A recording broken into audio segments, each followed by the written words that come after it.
Bienvenue dans mon stand. On est bientôt le 15 septembre du calendrier lunaire.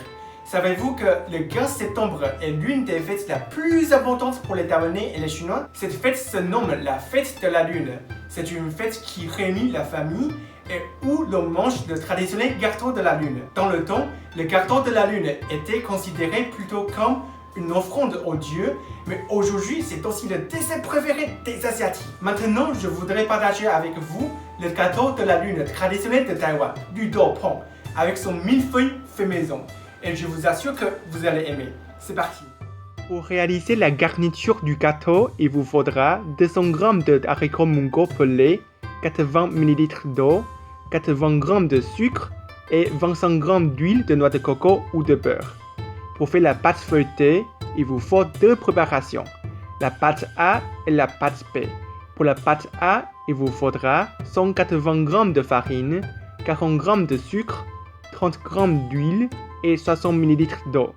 Pour faire la pâte B, il vous faudra 70 g de farine et 40 g d'huile.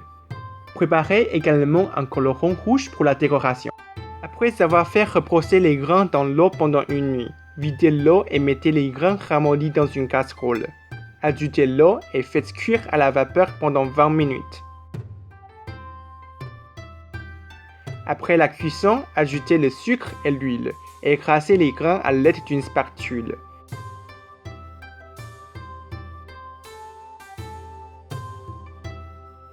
Le but étant de créer une pâte lisse. Une fois la pâte prête, versez-la et aplatissez-la dans une poêle chaude afin d'en faire sortir toute l'eau. Quand la pâte commence à peine à s'émietter, retirez-la du feu et réservez. Ce sera la garniture de nos gâteaux.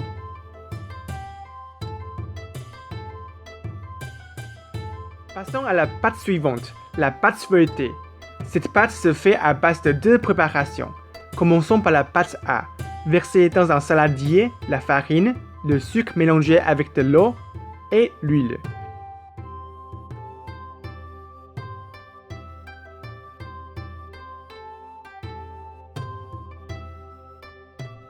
Remuez le tout et formez une boule avec.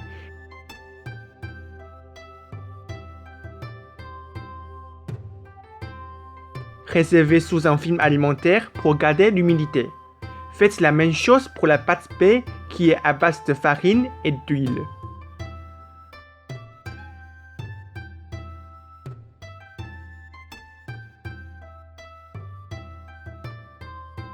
Pendant que vous laissez les deux pâtes reposer 20 minutes, prenez la pâte de haricots et coupez-la en 12 morceaux.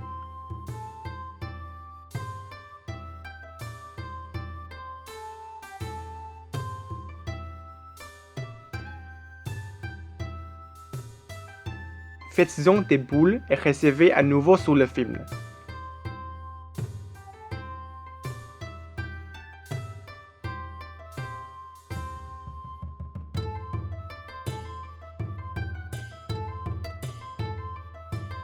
Faites exactement la même chose pour les deux préparations de la pâte feuilletée, c'est-à-dire 12 morceaux et 12 boules pour chaque.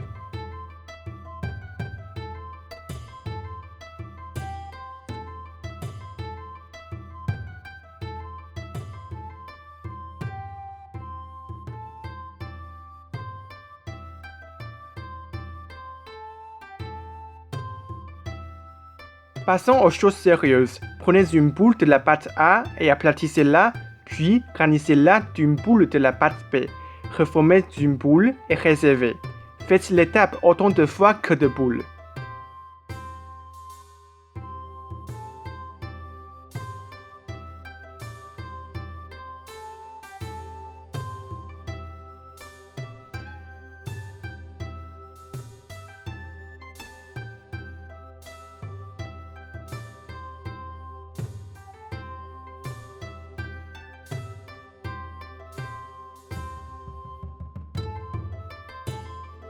Maintenant, vous avez la garniture et la pâte feuilletée, mais cette dernière n'est pas encore prête.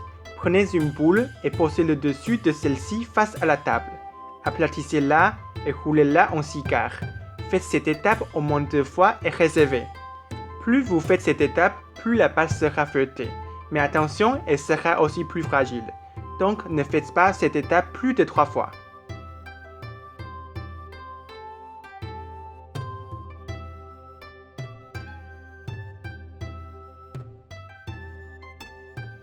Enfin la garniture.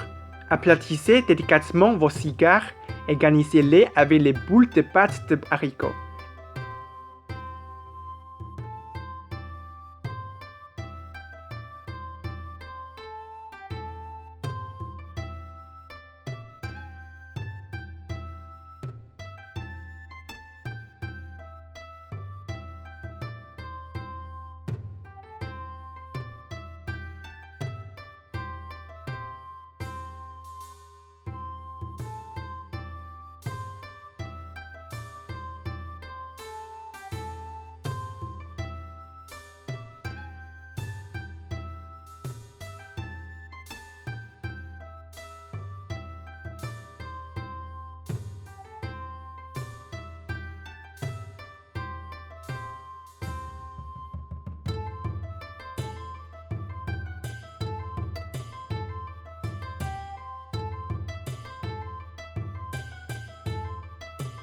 Ça y est, vous avez vos gâteaux feuilletés fourrés à la pâte de haricots.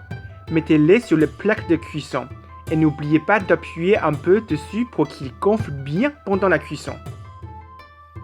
Dernière étape avant la cuisson. La tradition veut que chaque gâteau soit marqué de points rouges.